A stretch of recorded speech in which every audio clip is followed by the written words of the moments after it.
I believe that everybody has a story, and I'm fascinated to hear them. So come with me as we take a walk down Fascination Street. Welcome back, Streetwalkers. This is another return appearance. This is the actor James DuMont. You know James DuMont from all kinds of stuff. Patriots Day, Deepwater Horizon, The Righteous Gemstones, you name it. In this episode, we sort of catch up with James and see what's been going on during these crazy COVID times. He tells us about his new film on Disney Plus called Safety. And then he talks about a few projects that he has coming up and things that he's working on. We also talk about some possible sequels to movies that he recently did. I could talk to James all day. He has such an easygoing manner. I love this dude. He's so jovial and fun to listen to and talk to. So you guys, once again, are going to enjoy this episode with him. This was recorded during all the self-distancing due to the coronavirus outbreak. So if that is over by now, woohoo. If not, damn it. But either way, this is a return appearance and my conversation with James DuMont. Yeah, talk to me, yeah.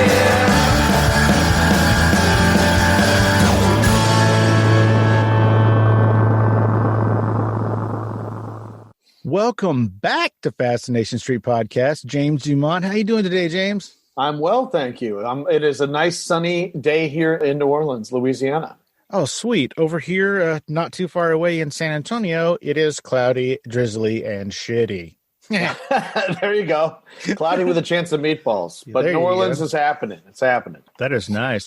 Now, the last time you were on, which was roughly a year ago, I think, we had talked about all kinds of stuff, including that I believe it was your great uncle was one of the inventors of the picture tube and the cathode ray tube. Alan B. DuMont was one of the inventors of the cathode ray tube, and then the early pioneer television was DuMont TV. So Cavalcade of Stars, Show of Shows, Jackie Gleason.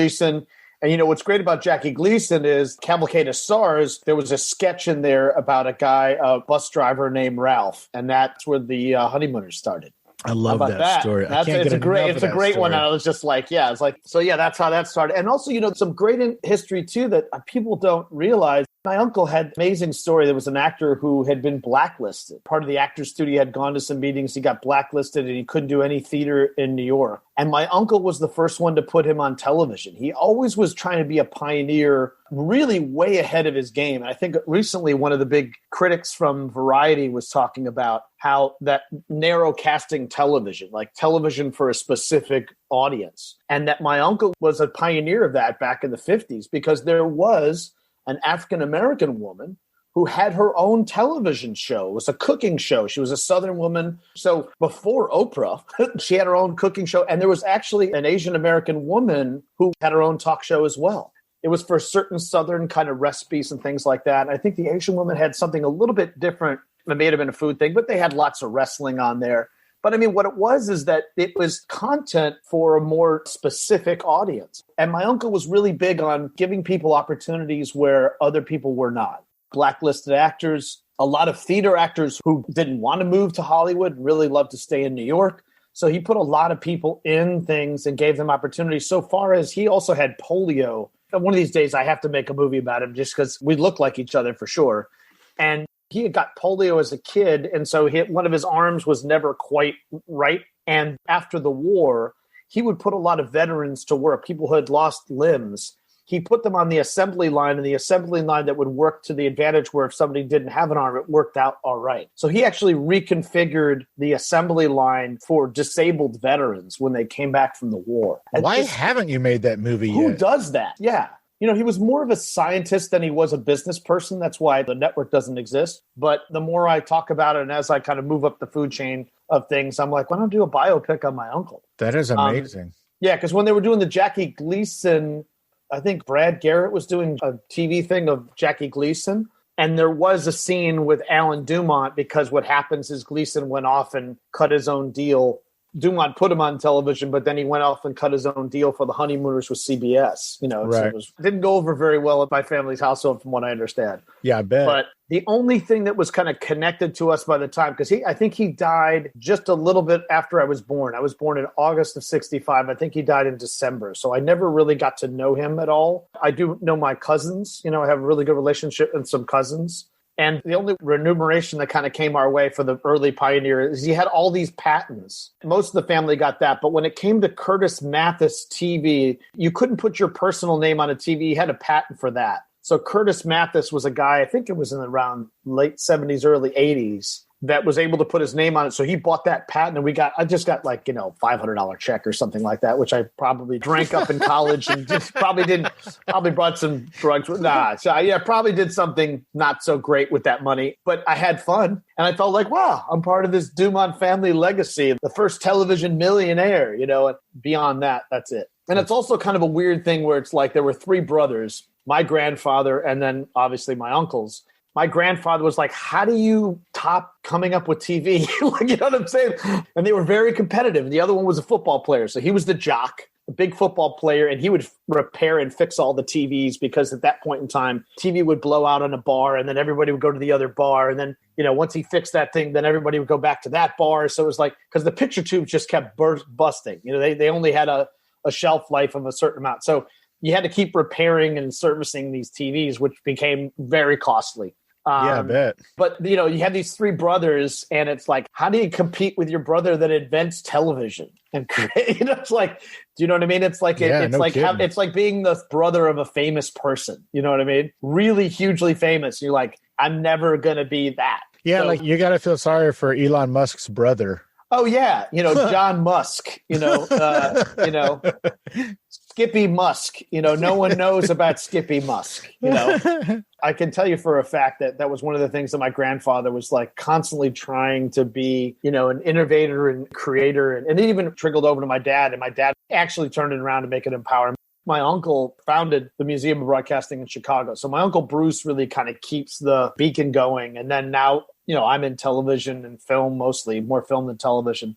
And my sisters were big media buyers back in the 80s and 90s. So, we've all kind of been connected to television entertainment, the whole time. And my kids are both actors. So I'm hoping we keep the DuMont name kind of in good stead. Now, what do you think that is? I mean, there couldn't have been an edict, sent down from Uncle Allen. Like, what drew everybody into the industry? Because it's generations and generations now.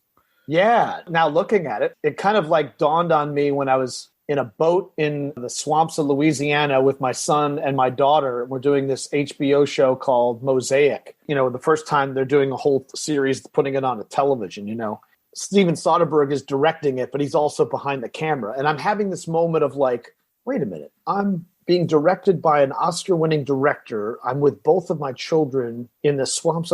Like, this is kind of amazing. Like, how did we get here? Do you know what I mean? Yeah. How did this happen? I do think there is that thing. Some people have family businesses. Do they inherit the family business? Do they keep the beacon go? Whatever that may be. There always is that kind of something to prove. And I think it's interesting how it really fueled my grandfather. And it really fueled my father to kind of be an innovator. He brought lamination over to the United States from, I think it was Germany, where they were laminating things. So, the early days of a lamination, he came up with the photo driver's license. It used to be not photographed. That was a big thing in Europe that he brought to the States. He was that kind of innovator in a way. I think for me, where I'm at now is this next phase of things. I'd like to kind of start creating my own kind of content and maybe rebrand and bring back DuMont television, in some capacity, maybe DuMont independent television is what I was kind of thinking about. That's kind of what my focus is, I think, for the next 10 years. Now that we've gone through hell, the hell of 2020, the year everyone wants to forget, I'm looking for the roaring 20s. Just like after the pandemic in 1918, I'm looking for the roaring 20s. Some of the greatest music and literature and art and theater and visual art was created in the 20s, if you think about it. And that's coming off of, we had World War and we had a pandemic. I was just like a double whammy. So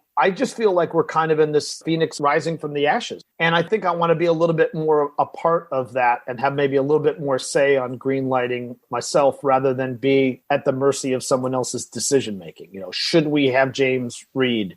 should he get the job? Should he work? Do you know what I mean? Yeah. I think that's the most tough and difficult reality of my business is it's contingent upon other people's decision making, whether I get to do it.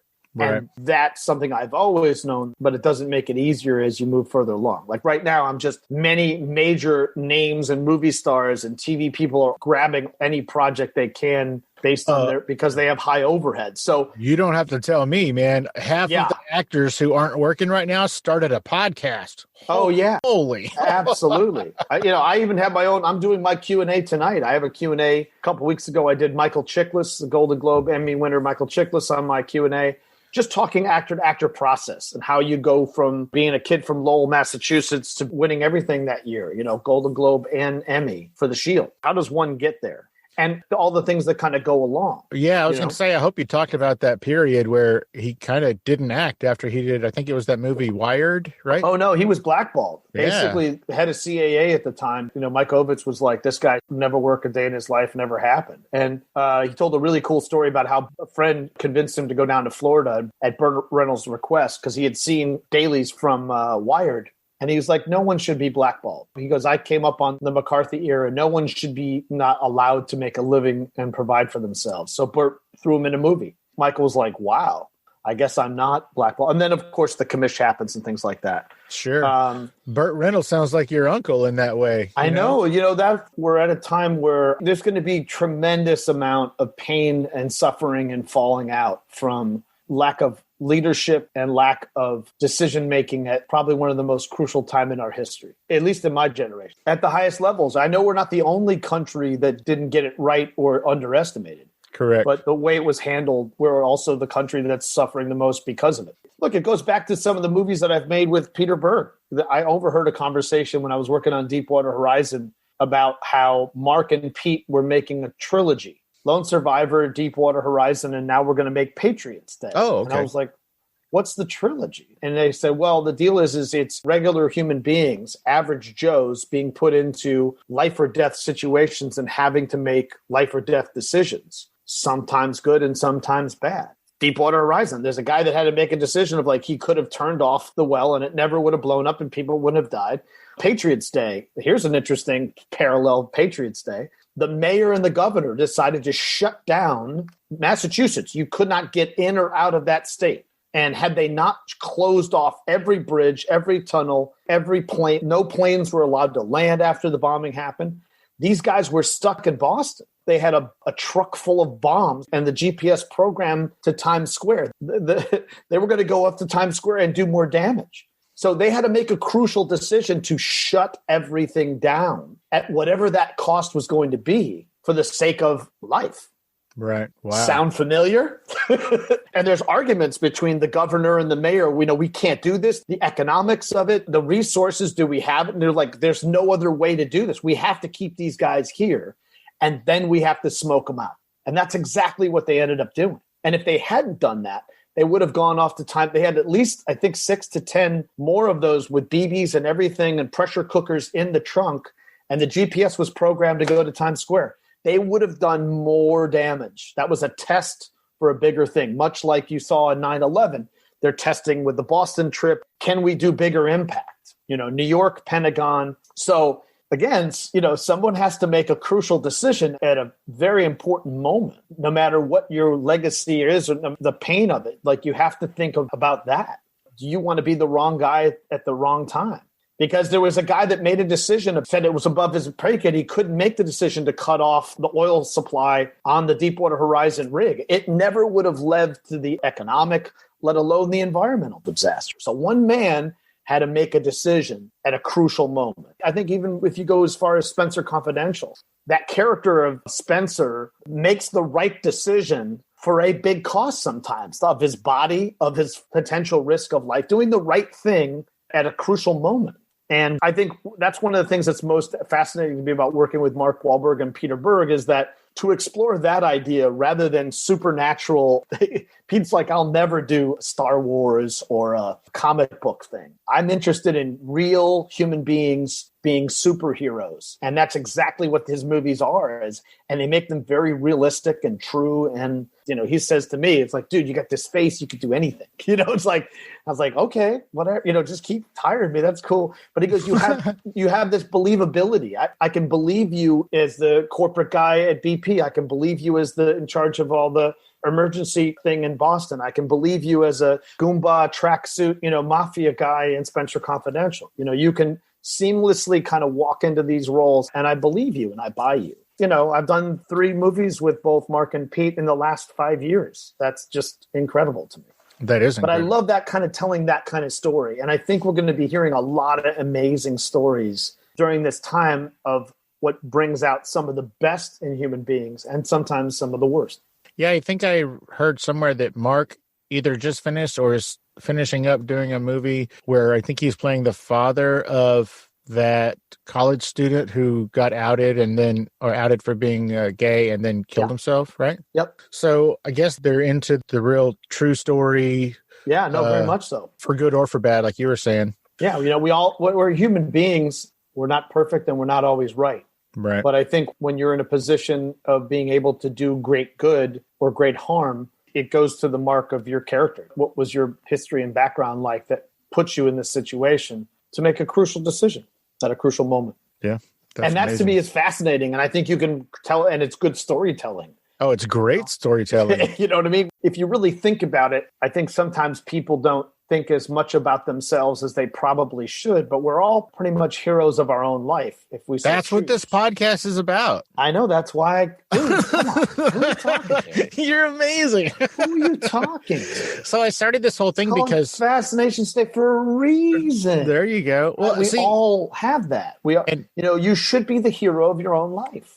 And nobody thinks that their story is fascinating because to them it's just their humdrum life. But people who don't know their life and haven't lived their life, other people do find that fascinating. Absolutely. I agree. You put your kids through college. Like Mike Chiklis was talking about his father cut hair. He's a barber. And he turned back to his dad. He goes, how did a barber who was born poor from Greece put his kid through a private Boston University education? He goes, I found a way and I knew I had to do it because you had to live up to what you were capable of. Hello, a hero. Amazing. And even in his own community, he had these great little phrases of every moment has a new moment. Perpetual optimism, no matter what. Well, there's a new moment right there. So, the temporary nature of things rather than every little thing, and we're at a time right now that we're being bombarded with these and this. And, if you watch The Social Dilemma, I know some people that are victims of victims in the sense that they choose the kind of media and the information they choose to be in this particular bubble. But I mean, it almost led to someone killing themselves. Wow. And so you have to think about what are we triggered and reacted by, but we also have to keep working on our greater selves. That makes 1,000% sense. We're victimized by over-information and immediacy and the triggered and reactive, and we're passionate about things. But we're going after our fellow Americans. We're all on the same planet. We're supposed to be in this together. That's exactly right. Hey, Streetwalkers. Here's a word from our sponsors. Magic 8 Ball. Should people visit DisabilityShirts.com? Yes, I am sure. This is Sammy Hooney. I play Esperanza on Netflix's Raising Dion, and you're listening to the Fascination Street podcast. If you are looking for some shirts with inclusive messages, check out my store, DisabilityShirts.com. Let's get back into it. Now, the last time you were on, we talked about the Righteous Gemstones. Is that going to come back? Yeah, we are. Me and my son. It's really exciting. We've already been greenlit for a second season. We were going to start. My son actually got all the way to Charleston and worked one day. They changed his entire look one day and then they shut down. We're going back to work somewhere in the middle of March, as long as COVID starts coming down. I think they're doing pretty well in Charleston. All of a sudden, people are taking masks a little bit more seriously and social distancing in restaurants. So they were checking our availability and sending our production schedule from March to August. So at this point, I don't know if the script's going to say the same. I read the first 6 episodes. Wow. Y'all liked season 1. Just think Ancestry.com, the Ancestry Gemstones. This show, the way they're setting it up, could go 5 years, easy.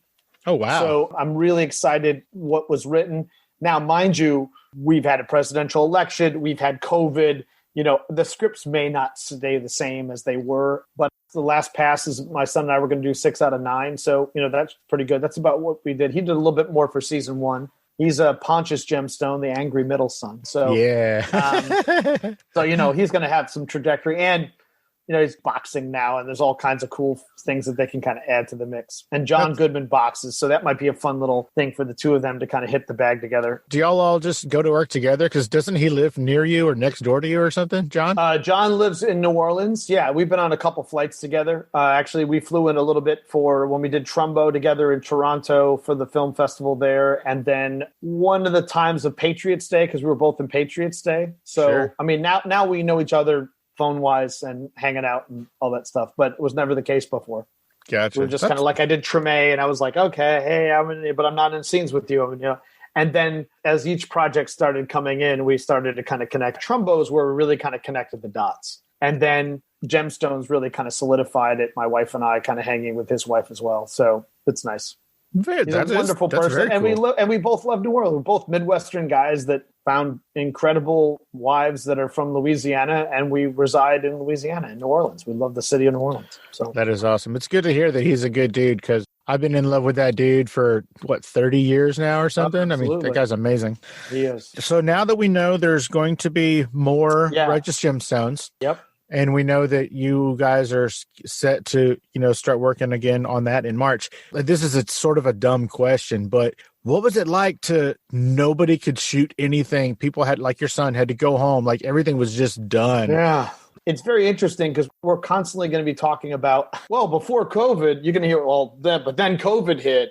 And then, it's like everything was going great. And then COVID, it's like you're going to hear pre and post COVID stories all the time. I can say for myself, having been doing this now, I'm on my 40th year. I got my SAG card in 1980. So I can happy anniversary, buddy. Thank you very much. You're welcome. At a certain point, I feel like the kind of heat and trajectory I had going into COVID that first week in March was probably like a pretty big peak for me, like probably the top, I'd say.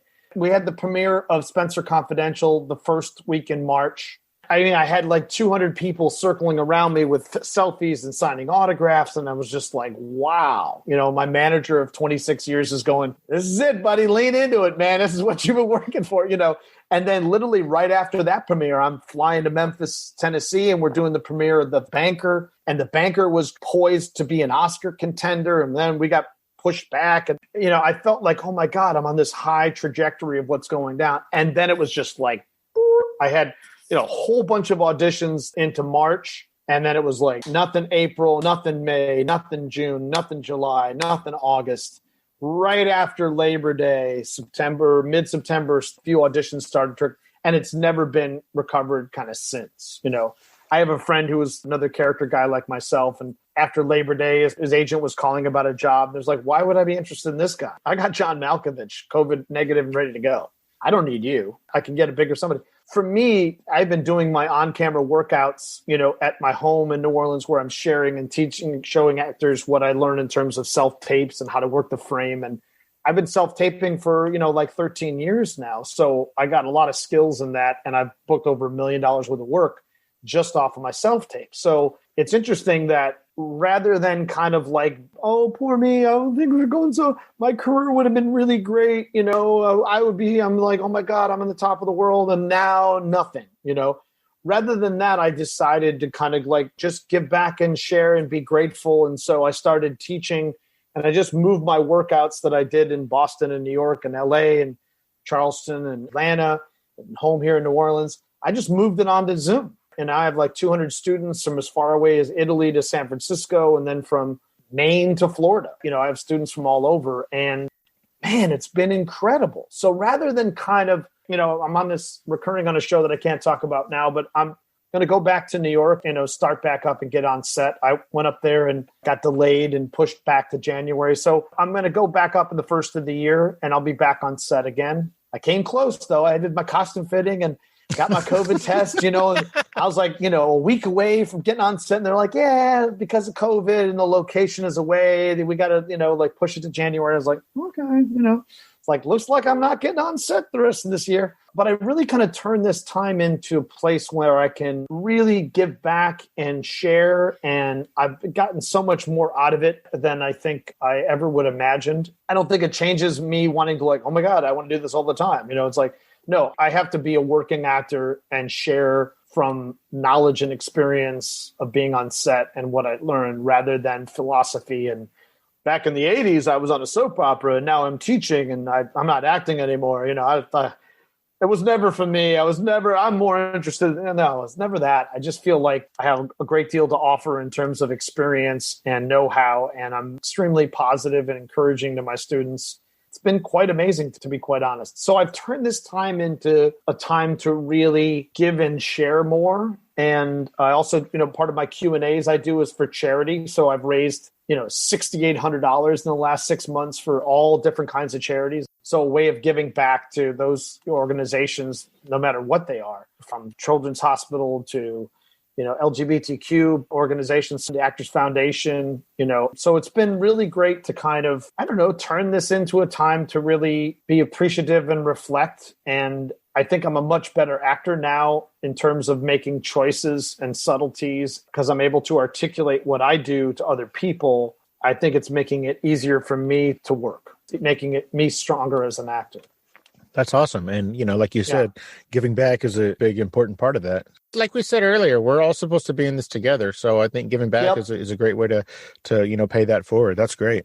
I also just feel like how valuable is knowledge if it can't be shared? Yeah. I like that. How valuable is it if you just hold it for yourself and not share it with other people? So what's great is each of the people that have come into my Q&As, it's like they're pretty generous with their spirit and time and desire to kind of inspire, so I feel like how good is it if you can't share it? So I feel like this situation can bring out, as again, some of the best in us and some of the worst in us. And I feel I'm choosing to bring it to create great value from it for myself and others. And now all of a sudden, my students in one particular market, I got 7 people in a big Adam McKay movie. It's like, and they've been working on their self-tapes this entire time. So now all of a sudden there's a whole bunch of opportunities, new big TV show coming into their area, and they'll be ready. I'll put them against any actor in any market because they've spent time, money, and energy trying to get a little bit better. And I think we should all just try to get a little bit better. It doesn't have to be huge in growth, but little small incremental growth that has a bigger ripple and impact. Just like compound interest. It doesn't have to be all at once, just a little, and then on top of that, a little more and a little more. That's right. It doesn't have to be all or nothing. It can be small incremental growth, baby steps. Nice. But as long as we're seeing that growth, what we're doing now this week in my workouts is people are watching their old auditions from 6-8 months ago, and then they're reshooting them with what they know. And then we're putting them side by side, and they're like, what? The camera setups are different. The way in which they approach the auditions are different. It's important that we see benchmarks of growth in any capacity. But I know in my art form, which is never a destination, it's more of a journey. There's no there. You're just constantly, even the people at the best of our business, it's the material and the jobs and the people they work with that keep them trying to get a little bit better, Yeah, 100%. Now, since we were talking about your teaching and your classes, is that open? It's mostly actor-based. Those who are, want to learn how to audition mostly or learn how to do self-tapes. I have a Facebook page, which is James DuMont's on-camera workouts on Zoom. People can join that Facebook page. And then I have, web page and all these things where people can kind of come and they can always observe. I always recommend people to come observe and audit. If they want to participate, there's more involved than that. Sure. What's the website? Yeah, I don't have a website per se. I have a landing page. So the best thing to do is to go to the Facebook page, which is James DuMont's on-camera workouts on Zoom is the name of it. Okay, cool. That's the Facebook page. And then I have a personal Facebook page on both where it guides it to that. I got somebody working on my personal website and a website for that, but working on my personal first. So Sure. That's one of my COVID projects that should be done in the next 3 weeks. Nice.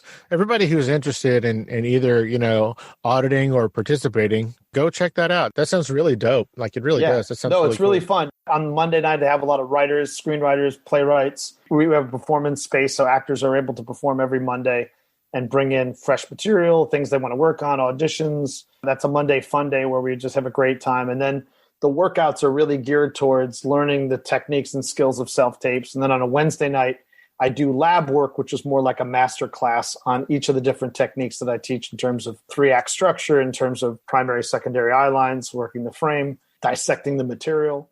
And then on Friday nights, which we're going to do tonight, is we do a Q&A for charity. Tonight, my guest is going to be George Melfi, who directed The Banker, and also wrote and directed The Adjustment Bureau, and Megan Lewis, the casting director for... She won the Emmy for Watchmen, and she also did the casting for The Banker. So we're going to talk about the actor to casting director to director collaboration and how that comes about. It's something I've been wanting to do for a long time. And mostly we do actor to actor conversation about the actor's process.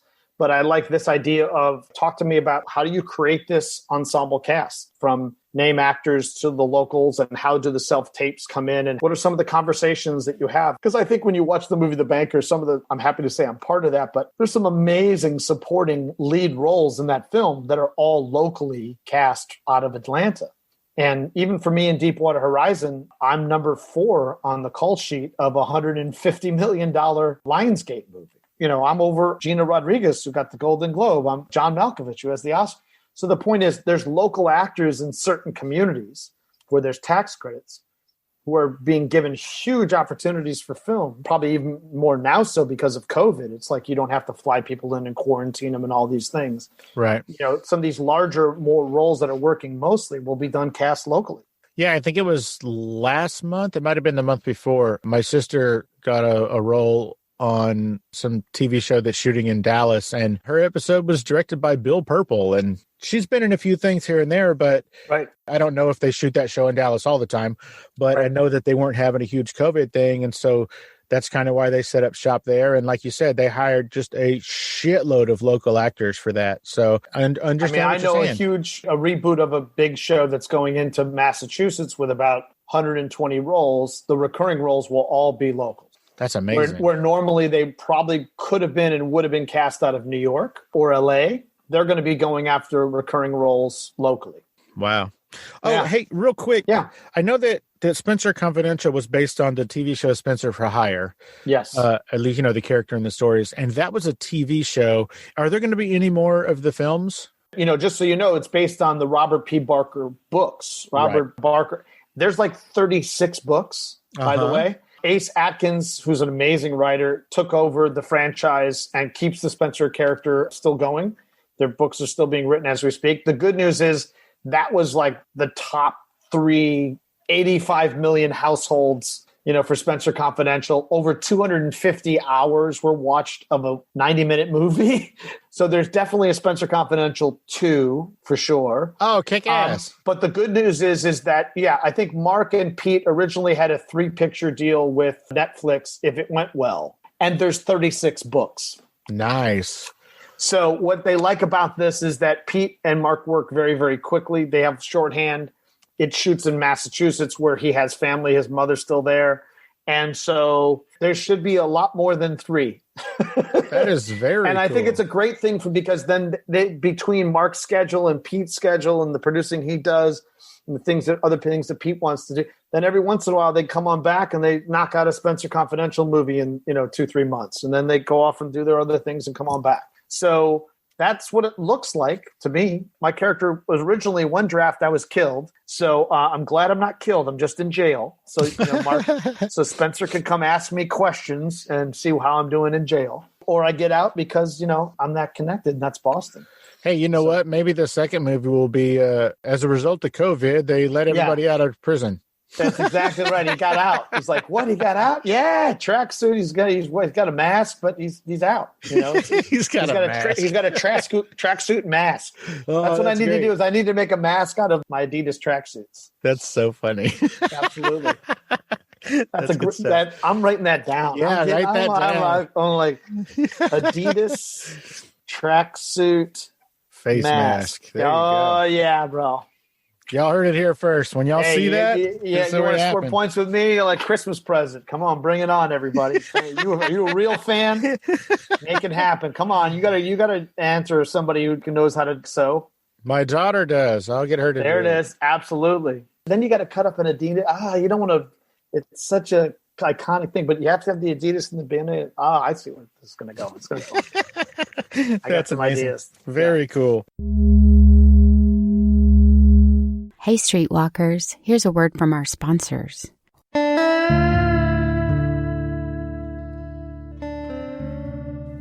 So this person spent quite a bit of time in the commission of this monstrous act. Hi, y'all. I'm Vincent, host of Gone Cold Podcast, Texas True Crime. Each week, we take a thorough look at lesser-known unsolved cases throughout the Lone Star State. Hear victims' stories as told by their loved ones, and expert insight from law enforcement and medical professionals. You know, using a hatchet, that's an extremely violent and rageful type of act. The truth is out there somewhere, and you can help us find it. You know, before I die, I want to know who did it. Please join us as we examine forgotten Texas cases. Subscribe and listen to Gone Cold Podcast, Texas True Crime, on your favorite podcatcher. There are monsters among us.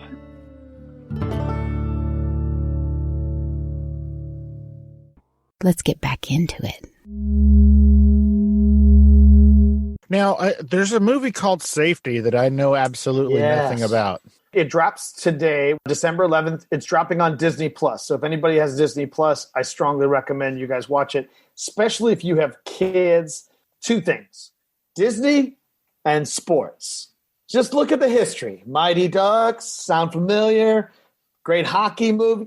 So my point is that it's the movie called Safety, based and inspired by a true story about a young football player at Clemson who's under scholarship. And because of his circumstances, his home with his mother going into rehab, he has to adopt his brother, basically. If no one's going to take care of him, he's going to go into the system. So his brother, who's under a very intense Clemson scholarship, lots of rules. This is where I come in. I'm the compliance and ethic officer for Clemson. You can't get freebies. You can't have free food. You can't get childcare. You can't go to people's houses for dinner. It's just, you can't. What's really great is the timing of this movie right now with what we need. It's a feel-good film about the love of family and how much you would give up your entire great prospects of your future for your family, for the one you love. So making that kind of sacrifice and willing to risk that and roll the dice on that and doing the right thing. You know what I mean? Would you give up your dream and where you are in order to help your brother? You know, we couldn't ask for a better time. It's directed by Reggie Hudlin, who's just 100% incredible. He produced Django Unchained. He directed Marshall with Chadwick Boseman, who's passed. Reggie's the perfect director for this film. Sensibility. He loves actors. The good news is, Disney was like, put anybody in you want. Make the movie you want to make with the actors you want to make. So I have a very nice role in it. Matt Glave has a wonderful role. Jay Reeves is the lead actor, and the kid is amazing. Thaddeus is amazing. So, we have this great feel-good sports movie about football at the end of the year we want to forget. So I think the timing of it is really quite good, and I'll be helping to kind of put stuff out there and promote it as of today. Once I'm done with my Q&A, it's all Safety all the time. And then after the first of the year, I'm in this Amazon miniseries called The Underground Railroad, based on a Pulitzer Prize-winning book. And it's directed by Oscar-winning director Barry Jenkins, who did Moonlight. And that is, you're hearing it here first, folks. It is going to be Emmy and Golden Globe nominated. It's 10 episodes for Amazon. It's a mini series. The actors, the director will get nomination. The series itself, it's so beautifully done. You can watch trailers of it online. Yeah, Amazon has got something fantastic. And Barry Jenkins, of course, he knows a few things. He knows what he's doing. The guy's amazing. That's going to be amazing. That's going to be for 2021. So those are the two big things I have going on. I'm on this series, as I said. I'll be able to talk about it more after the first of the year when I do my second episode. So those are all the things that are kind of out right now. I'm writing my own show right now. So that's another thing I've been developing. Oh, yeah? Well, it's in development, so you probably can't talk a whole lot about that. No. I put it up on Instagram. I have an Instagram account of, it's my name, James DuMont, and it's called That Guy. I just start putting a couple of the scenes of it up on Instagram, and I'll be doing more of that. I shot it up 2-3 years ago, and finally, now that I'm not on a plane, I'm grounded, I can spend some time working on those passion projects, and that's one of them. It's a really great, funny little comedy. It's kind of like between Curb and Louie. It's what it's like to be that guy. Between somebody and nobody, it's that guy. Yeah, like you're that guy from that thing. You're that guy, yeah. And I just was in New York, and I was like, did the TSA and pushed my driver's license. He goes, "You're an actor, right? You're an actor, right?" And I was like, "Yeah." He goes, "Oh, I thought so, yeah." And I was like, "Okay." I get that guy. Aren't you that guy in that thing? In that, yeah. I get that guy sightings, a great deal when I'm out and about. But I go to the store, wear a mask. Nobody knows. It's good. Right. There you go. That reminds me of a story that Kevin Pollak, he probably still tells it, but he used to tell it on his podcast when he had one. He would go through an airport and somebody would recognize him. He's done so many things. They don't even remember where they know him from. And they would go up and go, "Hey, what did I see you in?" And he goes, "I don't know. I wasn't with you." Exactly. I love it. And that's totally Kevin. I've worked with Kevin on a movie here that somehow hasn't seen the light of day for some various reason. But although I think I was told it was financed by the Mexican drug cartel, so it'll probably never come out. I was like, ironically, I was talking about the Amazon Golden Globe party because he's in Miss Maisel. Yeah, he has that kind of fun little, I don't know. I wasn't with you. I don't know. And then the thing is, well, what am I supposed to do? Like now recite my resume? I got 150 credits. Yeah, that's what he says too. He's like, so we could be here all day. I don't know. What about this? What about, was it this? Well, maybe this. No. You were in that? Well, yeah, that's why I mentioned it. Yeah. My favorite story, and I put it in my show, I'm on planes constantly. This is the longest I've been home with my family. I think they can't wait for me to get out. But I get on a plane, I sit next to a guy, and he's like, "You look familiar. Are you my son's soccer? Are you a soccer coach?" No. Well, were you the teacher? I was like, No, I'm an actor. He goes, "Oh, really? Anything I would have seen you in?" I was like, "Oh, yeah." And I give him like a short list. I'm like, War of the Worlds, Ocean's 13, Catch Me If You Can, Seabiscuit. Speaking parts? And I'm like, wow. And then I go, "What kind of work do you do, buddy?"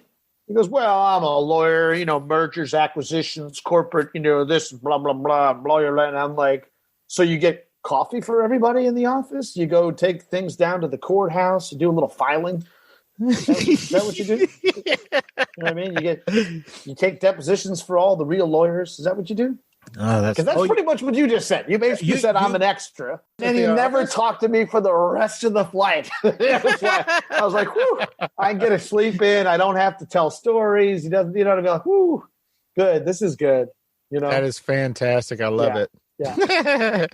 I think at one point Kevin said that after a while he just started saying, "No, we went to high school together. That's why I look familiar." Yeah, no, it's my cousin, my twin. I have a twin. I have a twin brother who's like works all the time, nonstop. Yeah, exactly. I used to wish people would recognize, and now I'm good with it. I think I've just come to the terms where I like the idea that people can't necessarily recognize me between one thing or a next. I think that serves me well.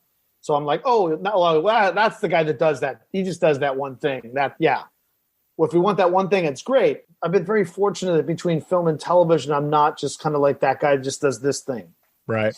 Yeah, you could have somehow cornered yourself into being Screech from Saved by the Bell. Exactly. And then you're like opening malls in various places. You're doing kids parties and opening malls. You're a clown. You're a balloon. Am I a clown? Do I amuse you? Funny how? You said it funny. How am I funny? Yeah, you end up being a party clown in Racine, Wisconsin. Exactly. Or you're like the Comic-Cons. I've been to some of the really sad Comic-Cons where it's like you got a pile of headshots for $20 and nobody shows. And nobody wants to sign. Nobody was. Who are you? What? Oh, okay. Well, thanks. No, I'm good. As part of my thing, I threw out the opening pitch at a Pelicans game here. No, it was one of it was the Zephyrs. It was the New Orleans team before the Baby Cakes, which is a terrible name. It's all Jurassic. Of these names sound like you just made them up. No, they're absolutely 100% true. So there's the New Orleans Zephyrs is the minor league baseball team for the Florida Marlins. And then they renamed the team the Baby Cakes. And then the baby was like this scary looking like New Year's Eve baby. There was an actual baby? The Baby Cakes. Yeah, it was called the Baby Cakes. Holy it was shit. really terrible. Yeah. And then they left. They're they're owned by the Pawtucket, the guys that own the same team own the Red Sox minor leagues team too. They were like, it's too hot in New Orleans. No one's showing up. And I was like, yeah, because you just changed the name to this awful, scary baby and the kids are terrified. So it was Jurassic Park night and I was in Jurassic World. So I worked on my pitch to throw out the first pitch and stuff. It was terrible. It was embarrassing. But even more embarrassing was then when I went up to the table to kind of like sign autographs, he'll be over at, section 414, things like that. And I'm just, there I am. Got the Jurassic World posters and good old marker ready to go. And there's a guy pushing his kid. And he's like, I don't want, no, just go to the man. He wants an autograph. Like the guy wanted an autograph, but he was like, he's going to do it through his kid. And it's like, no, Dad, I really don't. I don't want to know. I don't know. And I was like, look, I'm not, it's okay. And I'm like signing it. And I'm like, we both did it at a distance to make it. Oh, thanks, man. I appreciate it. I was like, no, he's just a little nervous. The guy's explaining like, I was like, this is that guy existence, man. You're just not, you know what I mean? You're begging a kid to take a poster signed by you because he doesn't, because his dad wants it. It was just hilarious. So yeah, I have tons of stories like that. You should have told him, hey, look, you don't have to come over here. I can wad it up and throw it to you, but you see how bad I throw it. Might not make it exactly. to you. You saw my opening pitch. You don't want that. I don't think I could get there, Clearly I got from the mound barely to home plate, so. That is so funny. Yes, I have tons of those kind of stories, and I think that it is that kind of Larry David Curb thing. Everybody should know who you are, and no one does, trying to get attention, that kind of thing. I'm having fun with it. My director is a guy named Ed Bacon, who I did a Sundance film with back in '92 that won at the Sundance Film Festival. And if I can write something and do something that makes, because he's like a really dry sense of humor, if I can get him to like bust out laughing or my crew guys to like, hold their mouths, so be it. Like we do that with Gemstones. It's like I'm taking a page from Danny McBride. We'll shoot an episode just as is, the master. Then we're going to go into the medium and we'll shoot it. And then when we go to medium and close, it goes, let's just wing it and see where it goes, And then things are said to each other to try to stay in character. And it's like the older brother game of like spitting on your little brother standing above him. You know what I mean? It's like pinning him down and making him, because there's many times that the directors are giving me, like David Gordon Green is brilliant, but comes up with the most outrageous things. You're on camera and he's like throws you this, try to do this way. And as you're doing it, you're seeing on the other side of the camera, all the crew guys and the sound dudes, they're busting up.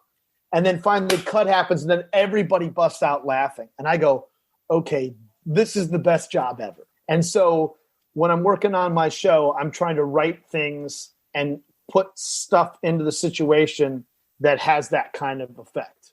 Gotcha. And you put clips of this up on Instagram? Yeah, it's up on my Instagram page. The first one is my son and I called Snitches Are Bitches. Because he watches Cops, unbeknownst to me. He watches Cops. I give him good night, and then he turns on the TV, he watches Cops. I was like, well, snitches are bitches. I was like, no. If you're getting bullied, he goes, no, man, snitches get stitches. That's not happening. And then the other one is of my manager and I called The 40-Year-Old Character Guide. It's when my manager kind of breaks down the casting pyramid, that I'm at the bottom of the pyramid. I'm this, you're the 40. There's a buffed white guy, his 20-something friends, other cool people, and then the 40-year-old character guy at the bottom of the casting pyramid, and it's like, because that's not going to change. It hasn't changed in 100 years. This is when I was like, what? So yeah, it's great. It's the real. And then the next one we're working on is I have a therapist in the show. It's kind of like a little bit of an homage to Lorraine Bracco and James Gandolfini, a little bit of Sopranos, but from the actor's therapist. It's wonderful. And lucky for me, my friend Mickey is an actual family therapist. He was an actor for many years, Second City. Hugely funny guy, and he's a therapist now. So now he's a therapist and an actor at the same time. He's like happy guy. So some of those scenes, I told that story about, on a plane, and I use that in one of my therapy scenes. So that's the next thing we're kind of cutting right now. Very cool. Yeah, so I'm just having fun, you know. I'm tired. I work 6 days a week. Now people are having me coach left and right as auditions are coming in, so it keeps me busy. Gets me up early in the morning. Well, that is amazing. Yeah. James, I think that we've about covered it. We've covered a lot of territory. We have covered a lot of territory. We always do. Real quick, can you tell everybody where they can find you on the various social medias? Yeah, I have an open Facebook page, like a fan page now because my filled up, but I have a fan page on Facebook under James DuMont. And then on Instagram, which is one of my favorites, is James DuMont, all lowercase, one word. And then on Twitter, which I'm going to get back on Twitter now that Trump is going to get off. I'm going to get on there and enjoy it more now. It's James K. DuMont on Twitter. James K. And those are my main ones. So it's James K. DuMont on Twitter. It's James DuMont on Instagram. And then I have open Facebook pages that people can kind of watch and enjoy stuff. Cool. Very cool. Yeah. Once again, guys, make sure to check out Safety on Disney Plus. Thank you. And go back and check out The Banker on Apple TV. That is an amazing story that we're not going to spoil here, but it's based on a true story, and it will blow your socks off. Yeah, good stuff. Thank you. And then, Spencer Confidential, you're clicking around Netflix, the holidays, you want to watch a little, love it. And now Patriots Day is on there as well. And I think they're going to put Deepwater Horizon as well. They're talking about that. So great. That's fantastic. The Mark Wahlberg, Peter Berg trilogy for sure. I think you mean the James DuMont trilogy. I don't know exactly. So far so good. Let's keep it going. I know Mark's doing a movie in London. I'm trying to get over there. I'm like, I got a passport. Go and get. Don't get now. Now, before I let you go, James, is there anything we didn't talk about or I didn't ask you about that you wanted to talk about? Nope, we covered it all. You are the man. No, you're the man. No, you are. Well, James, thank you so much, man. Thanks again for taking the time out of your busy day. And even though it's beautiful outside where you are, you're hanging out inside chatting with a fat kid. I appreciate that, I go out on the porch and take a deep breath, and then I go back inside. Like groundhogs, they look, yep. Beautiful day. Okay, back indoors. Nice. All right, buddy. Well, Thanks take again. it easy and have a great weekend. Good deal. Thanks. I appreciate it. Yes, sir. Bye, James. Yep. As always, thanks for listening, Streetwalkers. And don't forget, follow the show on Twitter at FascinationSTPD, on Instagram at FascinationStreetPod. Follow the podcast page on Facebook at Fascination Street Podcast. And of course, you can always email me at fascinationstreetpod@gmail.com. And if you haven't already, don't forget to hit the like and subscribe button and rate us on iTunes. Opening music is the song Magnolia from the 2014 album Intransigence, used with permission from Douglas Miles Clark. Closing music is Apollo from the 2001 album Into the Known by the band Sapphire. Thanks for hanging out with us and getting to know a little bit about our guest. We'll see you next time on Fascination Street.